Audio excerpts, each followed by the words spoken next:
You ask Tiger to solve. This deals with linear equations with one unknown. The final result is x equals 9. Let's solve it step by step. Simplify the expression. Expand the parentheses.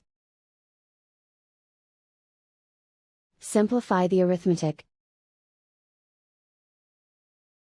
Swap sides.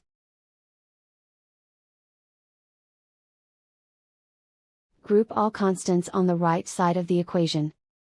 Add 30 to both sides. Simplify the arithmetic.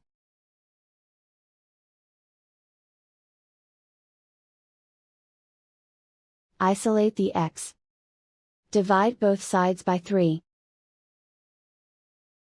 Simplify the fraction.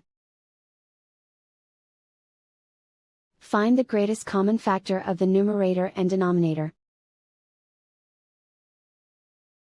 Factor out and cancel the greatest common factor.